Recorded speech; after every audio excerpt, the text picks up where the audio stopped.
Students, आप सभी का स्वागत है हमारे YouTube channel math shining academy पर।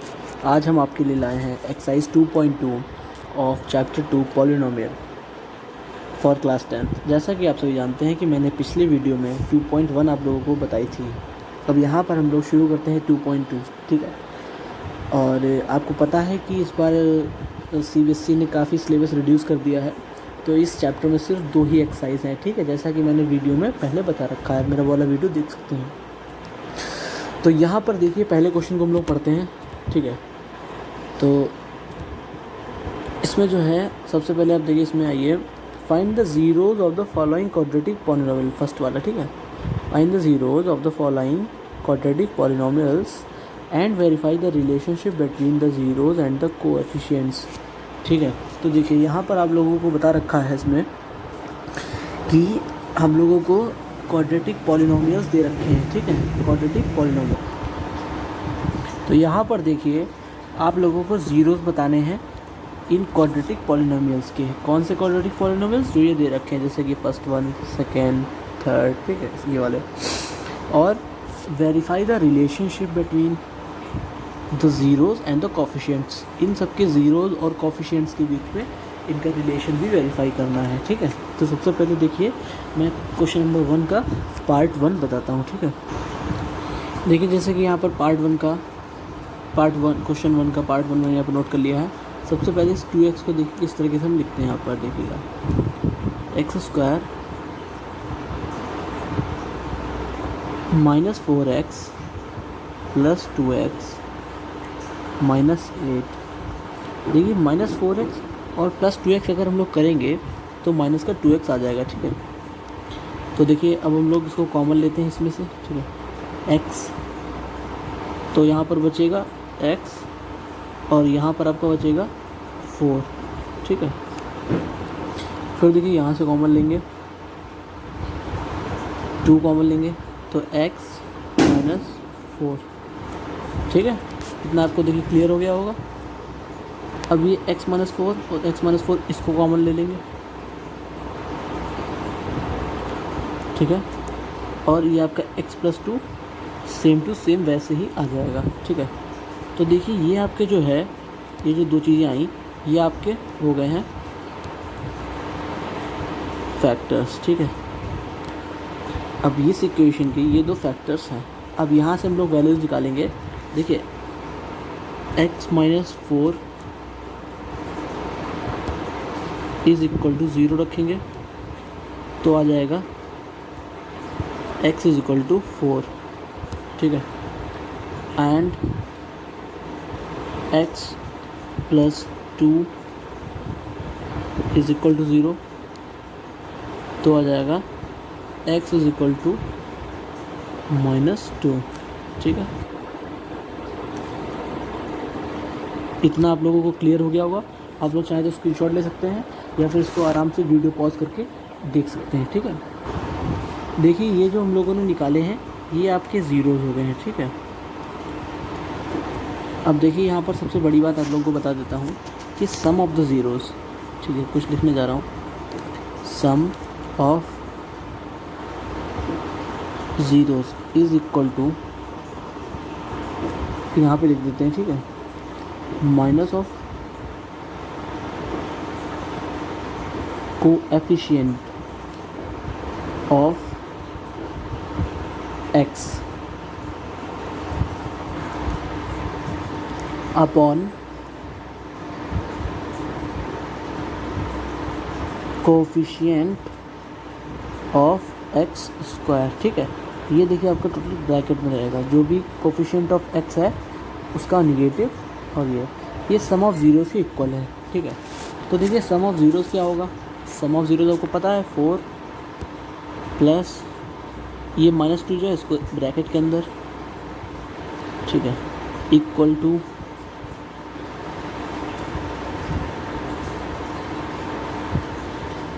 टू कोफिशिएंट ऑफ x क्या है। देखिए, अभी मैं आपको बताता हूँ कोफिशिएंट ऑफ x है क्या एक्चुअल में।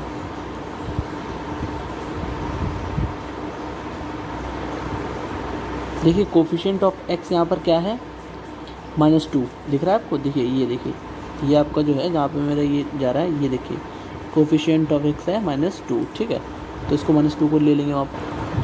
और कोफिशिएंट ऑफ एक्स स्क्वायर क्या है, देखिए कुछ नहीं है तो 1 है, ठीक है, तो इसको 1 ले लेंगे यहाँ पर।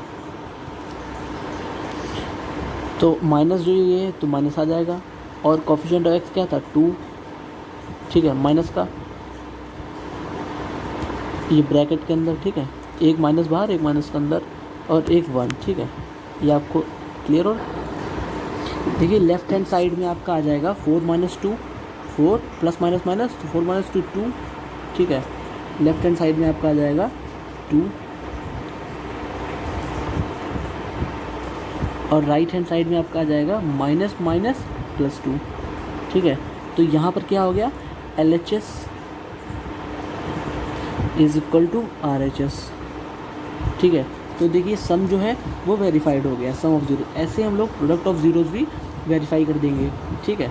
तो अभी देखिएगा, देखिए इसी तरीके से ये देखिए x equal to 4, x equal to -2 same रहेगा, ठीक है। प्रोडक्ट ऑफ ज़ीरोज़ करेंगे तो देखिए प्रोडक्ट ऑफ ज़ीरोज़ देखिए 4 × -2, ठीक है, इज़ इक्वल टू, अब हम लोग कांस्टेंट टर्म निकालते हैं, ठीक है। कांस्टेंट टर्म देखिए वहीं से आ जाइए, सेम टू सेम वहीं से। अब कांस्टेंट टर्म आपको क्या है -8, देखिए ये देखिए -8 है, आपको दिख रहा है, ठीक है, कांस्टेंट टर्म। और कोफिशिएंट ऑफ एक्स स्क्वायर क्या है -1, वही सेम टू सेम, ठीक है। तो कांस्टेंट टर्म की जगह पे क्या हो जाएगा -8, और कोफिशिएंट ऑफ एक्स स्क्वायर क्या हो जाएगा 1, ठीक है। देखिए 4 × 2 8, और यहाँ पर -2 का है तो यहाँ पे -8 आ जाएगा, इज़ इक्वल टू -8। तो यहाँ पर भी देखिए LHS is equal to RHS आ जाएगा, ठीक है। तो ये चीज़ इधर भी वेरीफाई हो गई, तो प्रोडक्ट ऑफ ज़ीरोज़ पे भी हो गई और सम ऑफ ज़ीरोज़ पर भी हो गई, ठीक है। तो ये टोटल क्वेश्चन आपका इस तरीके से था। आप चाहें तो फिर से क्वेश्चन को रिपीट कर लीजिए, वीडियो को मतलब बैक करके क्वेश्चन को फिर से एक बार समझ सकते हैं, ठीक है। स्क्रीनशॉट भी आप ले सकते हैं, ठीक है। देखिए इसी तरीके से आप सेकंड वाले को करेंगे, ठीक है। यहाँ पर एक्स स्क्वायर की जगह पे एस स्क्वायर दे रखा है, और देखिए यहाँ पे एक्स स्क्वायर का कुछ भी नहीं था, मतलब 1 था, और यहाँ पर आपका एस स्क्वायर का 4 है, ठीक है। कोएफिशिएंट एस स्क्वायर का 4 है, और यहाँ पर एक्स स्क्वायर का 1 था, ठीक है। तो बाकी प्रोसीजर सेम रहेगा। अब मैं यहाँ पर आपको बताने जा रहा हूँ थर्ड वाला, ठीक है। थर्ड वाला थोड़ा सा आपको कुछ अलग टाइप का लग रहा होगा, वैसे कुछ खास अलग है नहीं, ठीक है। देखिए फर्स्ट का थर्ड पार्ट आपका इस तरीके से कुछ है, ठीक है। तो सबसे पहले देखिए यहाँ पर करना क्या है, यहाँ पे आपको 6x स्क्वायर को वैसे का वैसा ही रखना है, माइनस का 7x आपको इधर लाना है, और माइनस का 3 आपको उधर, ठीक है। अब आपको इस तरह के फैक्टर्स निकालने हैं, ठीक है। तो देखिए 6x स्क्वायर वैसा ही। अब देखिए -7x को हम लोग कैसे लिख सकते हैं, तो देखिए यहाँ पर लिख देते हैं +2x, ठीक है, और यहाँ पर लिख देते हैं -9x, ठीक है, और लास्ट में -3। -7x को हम लोगों ने कुछ इस तरीके से लिखा है, क्योंकि 9x में से जब 2x प्लस का जाएगा, माइनस के 9x से प्लस का 2x, तो माइनस का 7x बचेगा, ठीक है।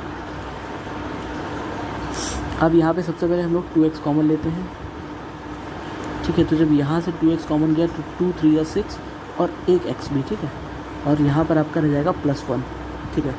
अब इस वाले टोटल टर्म से -3 कॉमन ले लेते हैं, ठीक है। तो यहाँ पे माइनस कॉमन हो गया और 3 कॉमन हो गया, तो बचा गया 3x, क्योंकि 3 3 या 9x माइनस का, ठीक है। इसको आप इसकी से मल्टीप्लाई करके भी आप चेक कर सकते हैं कि ये आ रहा है कि नहीं आ रहा है, ठीक है।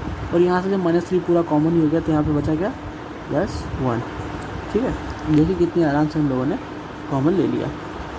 अब देखिए जो ये 3x + 1 है और 3x + 1 है, इसको पास ले लीजिए, मतलब ये कॉमन हो जाएगा, और 2x -3 ये और ये वाले को एक साथ ले लिया, ठीक है। तो ये आपका पूरा टोटल कॉमन हो गया। देखिए यहाँ पर इस तरीके से कुछ हम लोगों ने इसके ज़ीरोस निकाल लिए हैं, इसको भी 0 के इक्वल पुट करा है और इसको भी 0 के इक्वल पुट किया है, ठीक है। तो देखिए यहाँ पर इसको जब इक्वल पुट किया तो x = -1/3 आ गया, ठीक है।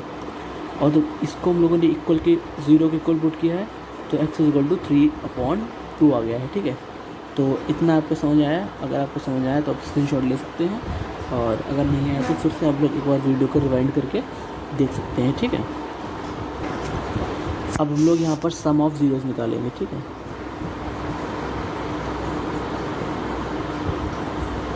सम ऑफ ज़ीरोज़, ठीक है। सम ऑफ ज़ीरोज़ क्या हो जाएगा, ये आपका, इसको इक्वल लिख देना है, -1/3 प्लस, ठीक है, क्योंकि सम हो रहा है, इक्वल टू 3/2, ठीक है।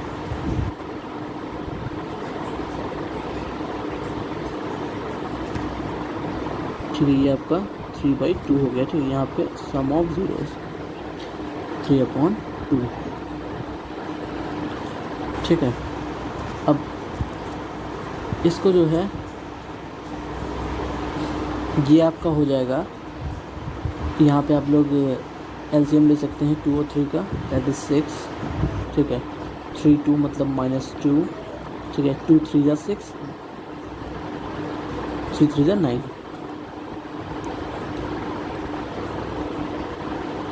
देखिए यहाँ पर मैं आपको बता देता हूँ, 3 और 2 का एलसीएम मैंने 6 लिया है, ठीक है।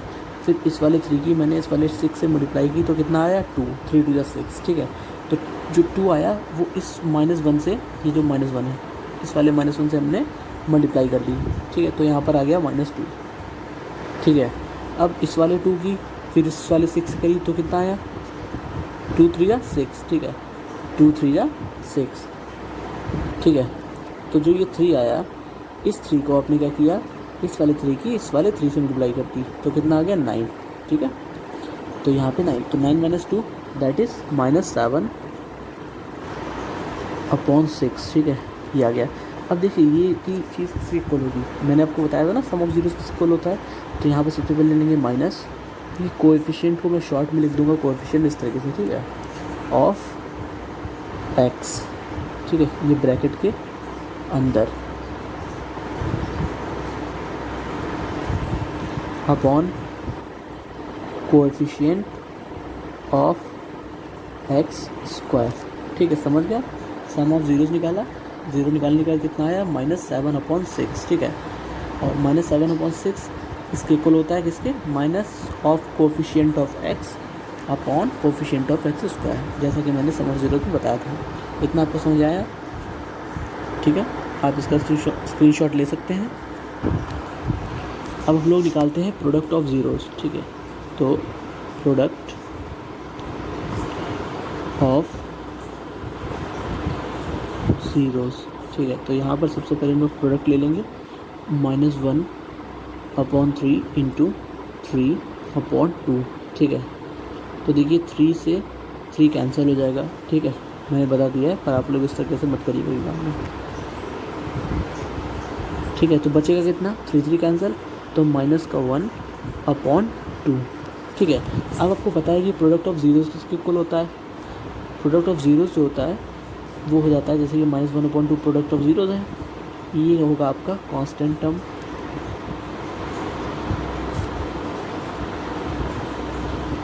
अपॉन कोएफिशिएंट ऑफ वही सेम x², नीचे वाला दोनों में सेम रहता है, ठीक है। अब जैसा कि अगर आपको वेरीफाई करना है तो आप यहाँ क्वेश्चन से वेरीफाई भी कर सकते हैं, अभी देखिएगा यहाँ पे।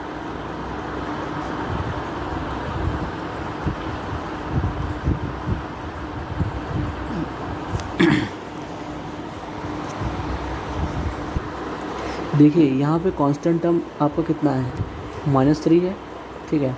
और आपका यहाँ पे x² का कोफिशिएंट क्या है, 6 है। तो अगर हम लोग -3/6 करेंगे तो कितना आएगा, -1/2, ठीक है। तो देखिए वही सेम यहाँ पर आ रहा है, लास्ट में भी मैंने आपको दिखाया था, देखिए -1/2 आ रहा है, ठीक है। और उसमें कितना आ रहा था सम ऑफ ज़ीरोज़ में, -7/6, ठीक है, जैसा कि आप लोगों को याद होगा। तो देखिए यहाँ पर ये देखिए -7, ठीक है, x का कोफिशिएंट और अपॉन 6 x² का, ठीक है। तो उसका कितना आ गया -7/6, ठीक है। तो आशा करते हैं आप लोगों को ये वाला क्वेश्चन भी अच्छे से समझ में आया होगा, ठीक है। अगर नहीं आया तो आप लोग वीडियो को बैक कर लीजिए और फिर से एक बार समझ सकते हैं, ठीक है। अब हम लोग चलते हैं नेक्स्ट क्वेश्चन नंबर 5 की ओर। 5th वाला क्वेश्चन काफ़ी डिफरेंट टाइप का है, ठीक है, जैसा कि आपको मैं दिखा देता हूँ। यहाँ पर देखिए t² -50 है। यहाँ पर अगर आप मतलब कॉमन इक्वेशन से कंपेयर करें, जैसे कि फर्स्ट वन से, तो x² की जगह पे t² दे रखा है और कांस्टेंट टर्म की जगह पे -15 दे रखा है, ठीक है। यहाँ पर x का टर्म नहीं दे रखा है। तो देखिए इसको किस तरीके से डील करते हैं, अब यहाँ पर बताते हैं आपको। देखिए जैसा कि आप लोग जानते होंगे कि a² - b² क्या होता है, a + b, ठीक है, और a माइनस बी।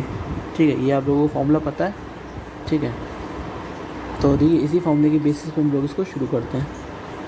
तो देखिए टी स्क्वायर माइनस 15, तो इसको टी स्क्वायर, टी को टी स्क्वायर रहने देते हैं। ठीक है, और माइनस ये, और 15 को लिखते हैं रूट 15। ठीक है, और रूट 15 का स्क्वायर, ये आप लोगों को पता होगा। रूट 15 का स्क्वायर क्या होता है? 15। ठीक है,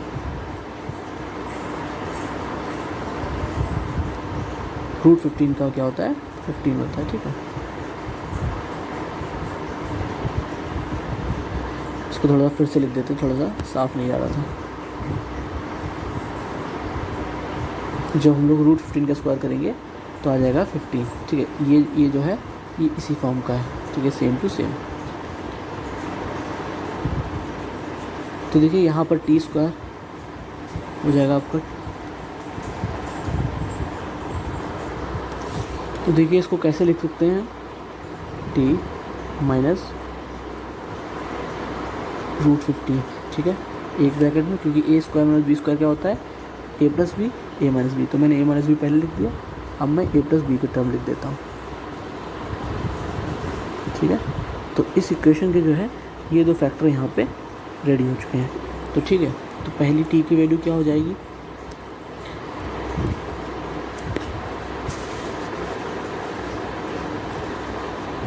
देखिए पहली टी की वैल्यू हो जाएगी आपकी रूट 15। ठीक है, और दूसरी टी की वैल्यू हो जाएगी आपकी माइनस का रूट 15। ठीक है, ये दोनों वैल्यूज़ कहाँ से आई? यहाँ से और यहाँ से आई। ठीक है, अब देखिए इन वैल्यूज़ से करेंगे क्या। पहले आपको इतना समझ में आया, आप इतने का स्क्रीनशॉट ले सकते हैं और फिर से मतलब एक बार इसको देख सकते हैं ध्यान से। ठीक है, देखिए यहाँ पर टी की वैल्यू ये 2 आ चुकी है। ठीक है, एक तो पहले ये और ये वाली। ठीक है, 2 वैल्यूज़ आपकी टी की यहाँ पे आई है। तो पहले सम ऑफ ज़ीरोज़ करते हैं। ठीक है, तो सम ऑफ ज़ीरोज़ देखिए यहाँ पर क्या होगा, वो मैं नहीं लिखूँगा, सम ऑफ ज़ीरोज़ डायरेक्ट लिख देता हूँ। रूट 15। ठीक है, प्लस यहाँ पर माइनस वाला जो वैल्यू है माइनस रूट 15। ठीक है, इसको ब्रैकेट के अंदर, तो ये आपका क्या हो जाएगा? रूट 15 माइनस रूट 15 मतलब 0। ठीक है, अब 0 कैसे इक्वल है? तो देखिए 0 कैसे इक्वल हो जाएगा? 0 इक्वल हो जाएगा माइनस का कोफिशिएंट, सब में आपको पता होता है क्या होता है? Coefficient of x. ठीक है, upon coefficient of x square. ठीक है, तो देखिए 0 तो इधर। ठीक है, मैं LHS इक्वल टू RHS को वेरीफाई करवा रहा हूँ। ठीक है, तो अब देखिए क्वेश्चन पर जाइए।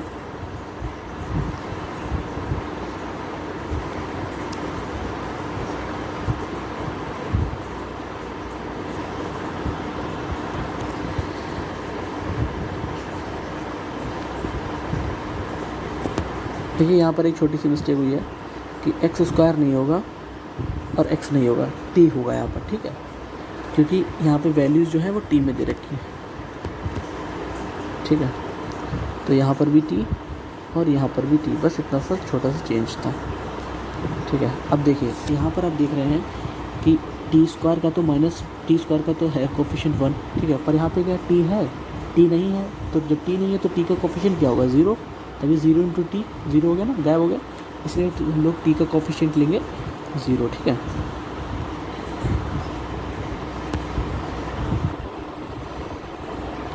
तो देखिए यहाँ पर सबसे पहले हम लोगों को क्या करना है? कोफिशिएंट ऑफ जो टी है वो आपका हो जाएगा 0। माइनस 0 कोई मतलब नहीं, कोफिशिएंट टी स्क्वायर 1, तो उसको भी कोई नीचे लिखें तो कोई दिक्कत नहीं। ठीक है, तो LHS इक्वल टू RHS हो गया, तो सम ऑफ ज़ीरोज़ आपका प्रूव हो गया। ठीक है, अब आते हैं प्रोडक्ट ऑफ ज़ीरोज़ पर। इसका आप स्क्रीनशॉट ले सकते हैं। ठीक है, अगर आपको समझ में आ गया है, वरना आप वीडियो को थोड़ा सा बैक कर सकते हैं। ठीक है, अब यहाँ पर हम लोगों को प्रोडक्ट ऑफ ज़ीरोज़ निकालने होंगे। ठीक है, प्रोडक्ट ऑफ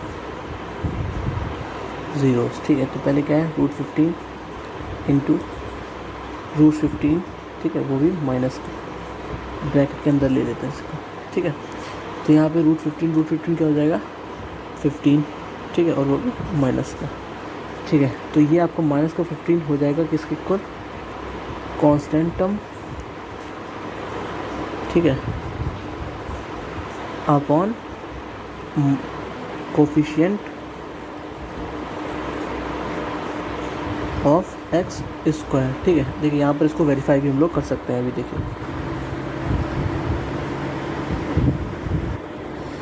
देखिए यहाँ पर क्वेश्चन नंबर था 5th। ठीक है, तो यहाँ पर कांस्टेंट टर्म क्या है 15। ठीक है, माइनस का, और यहाँ पर टी स्क्वायर का कोफिशिएंट क्या है 1।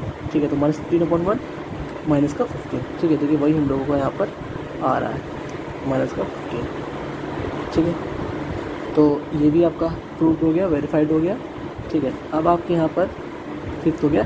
6th वाला आप खुद ट्राई करेंगे। ठीक है, और 2nd वाला भी आप ट्राई करेंगे। देखिए मैंने 1st कराया, 3rd कराया, 5th कराया, तो 2nd, 4th और 6th आप खुद ट्राई करेंगे होमवर्क में। ठीक है,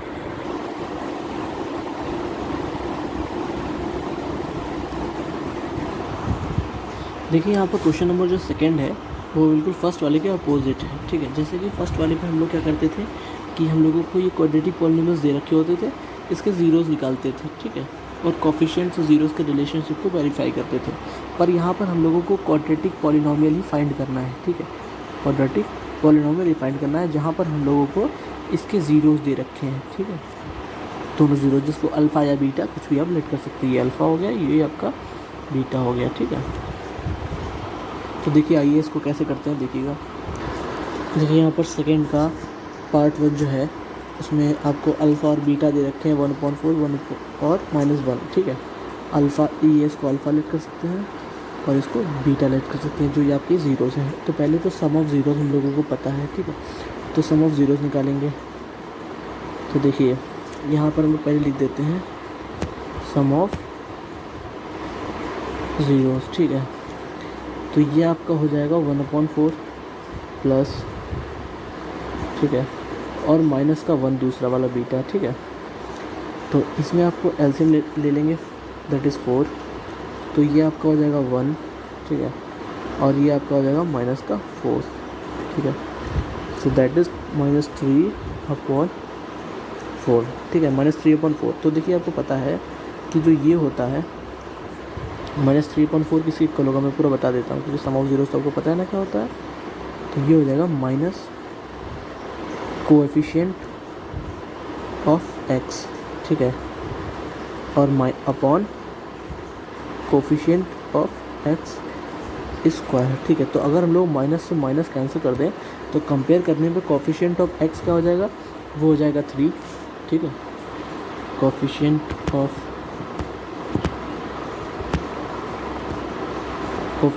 एक्स हो जाएगा 3। ठीक है,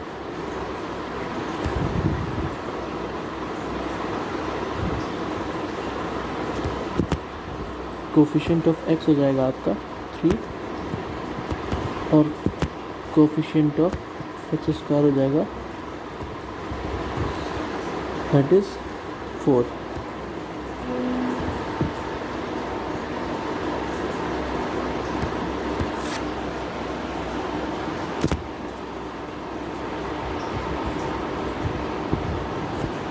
कोफिशिएंट ऑफ एक्स स्क्वायर आपको हो जाएगा 4। इतना आपको समझ में आ गया है तो आप लोग एक बार फिर से इसको रिवाइज कर सकते हैं वीडियो पॉज करके, या फिर वीडियो को बैक करके आप इसको फिर से समझ सकते हैं। ठीक है, और इसका स्क्रीनशॉट भी ले लीजिए अगर आपको इंपॉर्टेंट लगता है तो। ठीक है, इंपॉर्टेंट वैसे है, बाद में अगर समझना है तो आप स्क्रीनशॉट इसका ले लीजिए। ठीक है, अब हम लोग करेंगे प्रोडक्ट ऑफ ज़ीरोज़। ठीक है,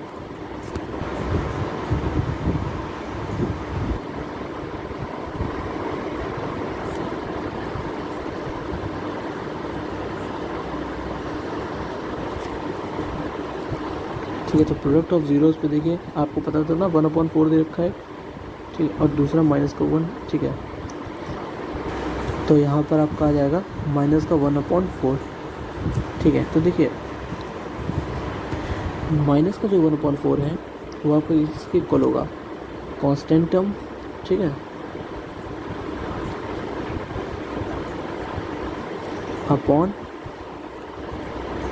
कोफिशिएंट ऑफ एक्स स्क्वायर। देखिए यहाँ पर कोफिशिएंट ऑफ एक्स स्क्वायर भी कितना है 4, और यहाँ पर भी कोफिशिएंट ऑफ एक्स स्क्वायर कितना था 4। ठीक है, तो इसका मतलब हम लोग अभी तक सही कर रहे हैं। ठीक है, तो यहाँ पर से देखिए आपको कांस्टेंट टर्म पता चल गया। कांस्टेंट टर्म कितना है आपका, दैट इज़ -1। ठीक है, -1 है। तो इतना आपको समझ आया, आप इसका स्क्रीनशॉट ले सकते हैं। तो देखिए आपको स्टैंडर्ड इक्वेशन जो है वो तो पता ही होगी, जैसे कि हम लोगों ने पढ़ रखा है, ax² + bx + c = 0। ठीक है, तो देखिए यहाँ पर a जो है वो हम लोगों को क्या है, x² का कोफिशिएंट जो कि यहाँ पर दे रखा है, तो हो जाएगा 4x²। ठीक है, यहाँ पर b क्या है, x का कोफिशिएंट जो कि यहाँ पर दे रखा है, दैट इज़ 3। ठीक है, तो हो जाएगा 3x। और यहाँ पर +c जो है वो c की वैल्यू यहाँ पर कांस्टेंट टर्म है -1, तो यहाँ पर हो जाएगा -1 = 0। तो ये आपका जो पॉलिनोमियल है वो रिक्वायर्ड है। ठीक है, तो it is the answer of the first part of the second question. आप इसका स्क्रीनशॉट ले सकते हैं। ठीक है, सॉरी यहाँ पे थोड़ा सा क्वेश्चन गलत पढ़ने की वजह से थोड़ा सा क्या पूरा ही क्वेश्चन सेकेंड का पार्ट 1 जो मैंने स्टार्टिंग से पढ़ाया अभी वो पूरा ही गलत हो गया है। ठीक है, तो इसको मैं इरेज करता हूँ, मैं फिर से बताता हूँ नए तरीके से।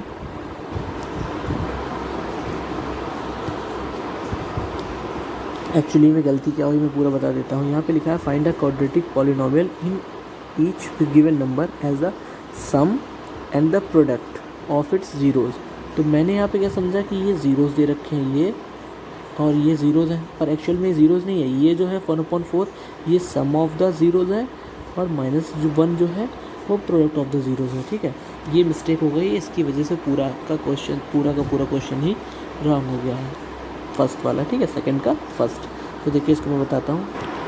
देखिए ज़ीरोज़ को जैसे कि हम लोगों ने पहले पार्ट पे जब सेकंड का पार्ट 1 बताया था तो मैंने रिलेट कर लिया था कि अल्फ़ा बीटा जो है ज़ीरोज़ हैं। तो देखिए पहला जो अल्फ़ा और बीटा का जो सम दे रखा है वो हम लोगों को दे रखा है 1/4।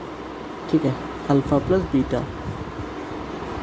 और अल्फ़ा और बीटा का जो प्रोडक्ट दे रखा है वो हम लोगों को दे रखा है -1। ठीक है, देखिए आपको यहाँ पे पता होगा जो सम ऑफ ज़ीरोज़ होता है तो उसमें जो है आपका सबसे ऊपर होता है माइनस और फिर कोफिशिएंट ऑफ x²। ठीक है, वो कोफिशिएंट ऑफ x ऊपर होता है, कोफिशिएंट ऑफ x। तो कोफिशिएंट ऑफ x में तो होता है b। ठीक है, इक्वेशन को आप ध्यान रखिएगा, कौन सी इक्वेशन, ये वाली, ax² + bx + c = 0। इसके अकॉर्डिंग x का जो कोफिशिएंट है वो क्या है, b। ठीक है, तो माइनस का b, माइनस तो होता ही साथ में, और अपॉन कोफिशिएंट ऑफ x²। ठीक है, x² का कोफिशिएंट क्या है, दैट इज़ a। ठीक है, तो यहाँ पर a। अब जो है प्रोडक्ट ऑफ ज़ीरोज़ में क्या होता है, प्रोडक्ट ऑफ ज़ीरोज़ में होता है कांस्टेंट टर्म, तो constant term that is c। ठीक है, c अपॉन, और नीचे क्या होता है, coefficient of x² that is a। ठीक है, a। तो देखिए इतना आप लोगों को क्लियर हो गया है। ठीक है, तो यहाँ से हम लोग को क्लियर हो रहा है कि b की वैल्यू जो है दैट इज़ -1। ठीक है, और a की वैल्यू जो है दैट इज़ 4। ठीक है, अब आप लोगों को वैल्यू पता करनी है सिर्फ c की। ठीक है, तो देखिए यहाँ पर c/a = यहाँ पर c/a क्या दे रखा है, -1। तो -1 को ये भी लिख सकते हैं -4/4। ठीक है, ये लिख सकते हैं हम लोग -1 को -4/4, क्योंकि इसको जब डिवाइड करेंगे तो -1 ही आ जाएगा। ठीक है, तो यहाँ पर a की वैल्यू देखो 4 है, जैसे a की वैल्यू 4 यहाँ पे निकाली थी। ठीक है, और c की वैल्यू क्या है, -4, तो हम लोगों की c की वैल्यू क्या आ गई, -4। ठीक है, इतना आप लोगों को क्लियर हुआ। तो देखिए फाइनल इक्वेशन क्या बनेगी, देखिए यहाँ पर मैं बता देता हूँ, स्पेस थोड़ा सा कम है। ठीक है, फाइनल इक्वेशन हम लोगों की बन जाएगी, होती क्या है, ax²। तो ax² की जगह पे हो जाएगा 4, देखिए 4x²। ठीक है, प्लस ax² फिर होता है bx, तो b की जगह पे क्या है, -1, तो प्लस आपका हट जाएगा। ठीक है, दैट इज़ -1। ठीक है, 1 को लिखेंगे नहीं तो हो जाएगा x। ठीक है, माइनस का x, 4x² - x, और c की जगह पे क्या हो जाएगा, -4 = 0। ये आपका फाइनल आंसर हो जाएगा। ठीक है, होप, आशा करता हूँ कि आप लोगों को क्लियर होगा। ठीक है, hope that it is clear. Okay, आप इसका स्क्रीनशॉट ले सकते हैं। ठीक है, अब यहाँ पर हम लोग सेकेंड पार्ट करने जा रहे हैं, ठीक है। तो देखते हैं यहाँ पर सेकेंड पार्ट में। देखिए सेकेंड वाले पार्ट में अल्फ़ा प्लस बीटा मतलब सम ऑफ द ज़ीरोज़ दे रखा है √2 और product of the zeros that is alpha into beta is equal to 1/3। तो alpha plus beta that is sum of zeros is equal to minus b/a, ठीक है। अब इस टाइम जब हम ये माइनस b/a लिख रहे हैं तो आप लोग वही ax² + bx + c वाली इक्वेशन को अपने दिमाग में रखिएगा, ठीक है। और यहाँ पर आपका प्रोडक्ट ऑफ ज़ीरोज़ है, तो प्रोडक्ट ऑफ ज़ीरोज़ में कांस्टेंट टर्म और upon coefficient of x² that is a, ठीक है। इतना आप लोगों को क्लियर हुआ, ठीक है। देखिए यहाँ से एक चीज़ तो क्लियर हो रही है कि a की वैल्यू जो है आपकी 3 हो गई है, ठीक है। अब देखिए अगर a की वैल्यू 3 हो गई है तो यहाँ पे √2 के नीचे भी 3 होना चाहिए, ठीक है। तो -b/a इज इक्वल टू √2 है, तो नीचे अगर 3 रखेंगे, a की वैल्यू 3 है तो ऊपर भी 3 होना चाहिए क्योंकि इक्वेशन बैलेंस होनी चाहिए, ठीक है। क्योंकि -b/a फाइनली √2 ही आना चाहिए क्योंकि यहाँ पर √2 दे रखा है, ठीक है। दे रखा गया मतलब मैंने सॉल्व कर रखा है, ठीक है। तो यहाँ से अगर हम लोग कैलकुलेट करते हैं तो a की वैल्यू तुम लोगों को √3 मिल गई, a की वैल्यू तो √3 मिल गई, तो यहाँ से भी 3 आ रही है, ठीक है, सही बात है। अब b की वैल्यू क्या आ रही है, तो b की वैल्यू आपकी आ रही है यहाँ से देखिए -3 √2, ठीक है, -3 √2 आ रहा है, ठीक है। अब हम लोग कैलकुलेट करते हैं c की वैल्यू। c की वैल्यू क्या है 1, ठीक है, वो तो यहाँ से क्लियर है, ठीक है। यहाँ से ये देखिए, ठीक है, इतना आपको क्लियर हो गया। a b c की वैल्यू निकल गई, ठीक है। अब देखिए a b c की वैल्यू को निकल गई तो अब हम लोग बहुत आराम से यहाँ पे इक्वेशन निकाल सकते हैं, ठीक है। देखिए यहाँ पे मैं इक्वेशन को निकालता हूँ। तो ax² that is 3x² plus bx, तो प्लस है पर यहाँ पर माइनस है, तो प्लस माइनस देखिए यहाँ पे माइनस ही है, तो प्लस माइनस क्या हो जाएगा -3 √2x, ठीक है, प्लस c, तो c क्या है 1 दैट इज़ इक्वल टू 0। तो ये आपकी हो गई इक्वेशन, ठीक है, ये आपका 0 है। Okay clear. आशा करता हूँ कि आप लोगों को ये वाला क्वेश्चन भी समझ में आया होगा। आप इसका स्क्रीनशॉट ले सकते हैं, ठीक है। पहले alpha plus beta, alpha beta से मैंने जो है -b/a और c/a करके a b c की वैल्यूज़ निकाली है, ये देखिए इस तरीके से, ठीक है। और फिर उसके बाद मैंने यहाँ पर ये इक्वेशन निकाल दी है पॉलिनोमियल, क्वाड्रेटिक पॉलिनोमियल, ठीक है। देखिए थर्ड बहुत ज़्यादा जो है डिफ़िकल्ट नहीं है, आसान क्वेश्चन है, ठीक है। एक तो सम ऑफ ज़ीरोज़ आपको 0 दे रखा है और प्रोडक्ट आपको दे रखा है, तो बहुत आसानी से आप लोग निकाल लेंगे, ठीक है। और यहाँ पर आप लोगों को दोनों 1 दे रखे हैं, ठीक है। और फिफ्थ वाले में भी मुझे बताने की बहुत ज़्यादा ज़रूरत नहीं है, 6th वाला सारे ही आसान है, पर मैं आपको कोई एक बता देता हूँ। चलिए थर्ड वाला ही बता देता हूँ, थोड़ा सा आप लोगों को कुछ अलग लग रहा होगा, ठीक है। बाकी 4th, 5th और 6th आप लोगों के लिए होमवर्क है, ठीक है। तीनों क्वेश्चन आप लोग होमवर्क में अटैम्प्ट करेंगे। अगर कोई भी आपसे नहीं लगता है तो आप उसको कमेंट करेंगे, मैं उसका अलग पूरा वीडियो सॉल्यूशन दूंगा, ठीक है। और 1 से 2 दिन के अंदर ही दे दूंगा, ठीक है।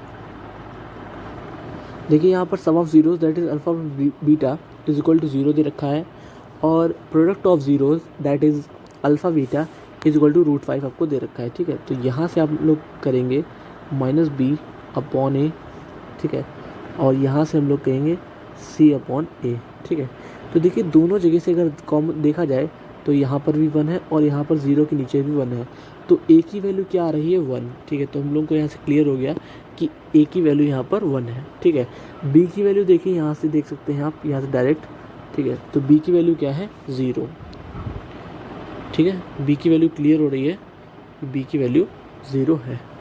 और c की वैल्यू तो आप बिल्कुल आसानी से देख पा रहे होंगे, ठीक है। यहाँ पर ये देख लीजिए, ये देखिए c की वैल्यू क्या है √5, तो c इज इक्वल टू √5, ठीक है। c इज इक्वल टू √5 दे रखा है। तो अब हम लोग निकाल देते हैं क्वाड्रेटिक पॉलिनोमियल, ठीक है, इक्वेशन। तो सबसे पहले ax², तो ए की जगह 1 है तो सिंपल एक्स स्क्वायर आ जाएगा, ठीक है आपका। बी की जगह 0 है तो एक्स वाला टर्म नहीं आएगा, ठीक है, और प्लस √5, सी कांस्टेंट की वैल्यू √5 है, ठीक है, इज इक्वल टू 0। तो ये हो गई आपकी क्वाड्रेटिक पॉलिनोमियल। देखिए कितना आसान था वाला क्वेश्चन, ठीक है। जो जितना ज़्यादा अजीब सा लगता है या कुछ डिफरेंट टाइप का लगता है वो उतना ही ज़्यादा आसान होता है, ठीक है। आपको ये वाला क्वेश्चन भी समझ आया होगा। आप चाहें तो इसका स्क्रीनशॉट ले सकते हैं या फिर आप वीडियो को रिवाइंड करके, वीडियो को बैक करके आप इसको अपना क्लियर कर सकते हैं, ठीक है। बाकी जो भी डाउट है आप कमेंट सेक्शन में पूछ सकते हैं, मैं इसको क्लियर करने की पूरी कोशिश करूँगा, ठीक है। यहाँ पर फोर्थ पार्ट, फिफ्थ पार्ट और सिक्स्थ पार्ट आप लोग अटेम्प्ट करेंगे होमवर्क में, ठीक है। तो इसी के साथ आपकी ये जो एक्सरसाइज है वो कंप्लीट होती है 2.2। अब कल से जो वीडियोज़ आएंगे वो आपके चैप्टर 3 से रिलेटेड आएंगे, ठीक है। तो बहुत ही इंपॉर्टेंट चैप्टर है, जुड़े रहिएगा मेरे यूट्यूब चैनल के साथ, मैथ्स शाइनिंग एकेडमी, ठीक है। और तो अपने फ्रेंड्स को शेयर करिए जिससे कि ज़्यादा से ज़्यादा लोगों को पता चले और उनको भी इस चीज़ का प्रॉफिट हो, ठीक है। अगर आपको वीडियो ये पसंद आया है तो मेरे वीडियो को लाइक करिएगा, ठीक है, मेरे चैनल को सब्सक्राइब करिएगा और नोटिफिकेशन बेल आइकन को भी दबाइएगा जिससे कि आपको वीडियो की जो खबर है बिल्कुल लेटेस्ट से लेटेस्ट आपको जल्द से जल्द मिलेगी, ठीक है। बाकी thanks for everything, okay, bye.